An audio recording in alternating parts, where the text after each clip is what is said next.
The crash of the 2008 housing market is being compared to the present day. This is because the majority are still examining the wrong data. During crashing, when people want to know the answer, they often refer to the prices. They check Zillow, they consider countrywide averages, and then when they see prices standing steady, they know that nothing is amiss. No wonder that conclusion is comprehensible. But it is also the way most people miss major turning points. Redfin states that the buyer demand in the United States is at its lowest since the great financial crisis. This is not a mild slowdown. This is a falling apart of the demand that was traditionally observed only in times of severe stress. However, this information is largely disregarded, and the reason is simple. Prices have not collapsed. Home prices have remained comparatively low nationwide. Flat price, the feeling of normality, has come after years of outstanding appreciation. They feel stable, they feel safe. Economists have argued over the years that ultra-low mortgage rates cushioned the housing market. Mortgage holders who had fixed their mortgages at 3% did not have any incentive to sell them. To sell was to abandon cheap debt and repurchase at very high market rates.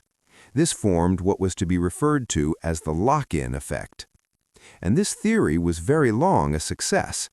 Supply stayed frozen, inventory remained tight. Prices have remained high despite growing affordability concerns. The market would not correct itself. However, now the veil is beginning to tear. The number of homeowners with mortgages over 6% has increased compared to the number with ultra-low pandemic-era mortgages, the first change since the pandemic housing boom started. This crossover took place not so long ago. It is not merely another piece of data, it is a change in the market structure. It implies that the owners of golden handcuffs are no longer the dominating force in the housing market. The lock-in effect is fading, and once the lock-in evaporates, the market balance changes altogether.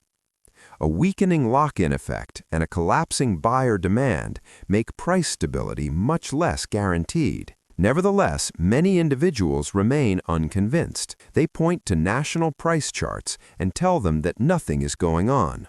According to them, prices are performing well, and they are right technically.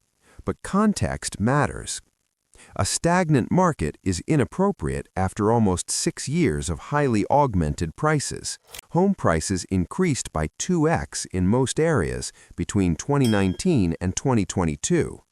It is against that backdrop that a 10% fall is hardly psychologically noticeable. That is why sentiment has remained the same. This is what keeps buyers frozen on the sidelines.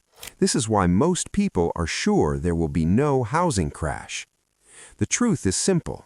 Whether prices stop increasing, it does not become more affordable. Only by dropping the prices to an extent that it counts does affordability improve. A flat market is not helpful for first-time buyers. It does nothing for renters. It does not benefit households that are at the end of their tether. This is why the demand is still worsening. And this is the reason why this moment is significant. This is not the crash itself, this is the inflection point. This is not the tail of the demand collapse, it is the setup. The second stage of the housing market will be entirely different from the one citizens have grown accustomed to over the last 6 years. This change is not evenly distributed in the nation. The impacts are already dire in certain areas, especially in some parts of the South. One of the best illustrations is in the Florida condo markets. Prices in most Florida condo markets have fallen sharply. The drops are in some cases as high as those during the 2008 housing market crash. In St. Petersburg, Florida, a 2-bedroom, 2-bath condo in a prime downtown location has recently been reduced in price by $540,000 to $299,999. That constitutes a 55% drop. A similar unit lost almost half of its value during the previous housing crash. This pattern is repeating. The condos are particularly susceptible during periods of declining housing prices. They are very price-conscious. Once HOA fees are increased, insurance pricing goes out of control, and special assessments come into play. Demand falls fast. In other instances, the situation is extreme. Condo prices, which were priced at $1 million last summer, are now having a tough time selling under $250,000. That is a 75% decline from the highest value. Other units have special charges totaling more than $300,000 deferred to closing. The very property becomes a financial liability when such occurs. Although the sale price may be low, the overall cost makes the transaction unfavorable or unavailable. If the weight of assessments exceeds that of equity, the unit's practical value is closer to zero. These are not accidental cases. Historically, the decline in housing is always first experienced in new construction and condos. Such segments respond more quickly to demand and cost changes than single-family houses. They are the canaries in the coal mine. And here, that infirmity is infecting. Home prices have been on the rise over the years, and this has been attributed to a shortage of homes. The narrative was straightforward. The number of homes was insufficient, so prices had to increase. That narrative is fading.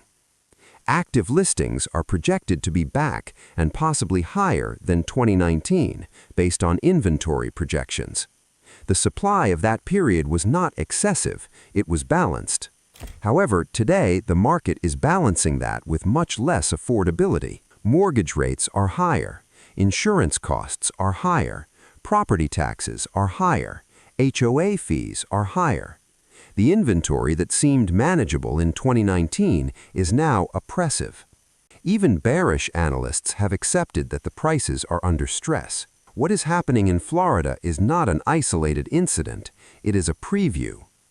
As inventory continues to increase and carrying costs are going to blow out, the investor math breaks down. When liquidity is taken away, money on the sidelines may not necessarily rescue a market. Investors depend on financing, yield, and price increase. Investors exit speedily when all three lose strength simultaneously.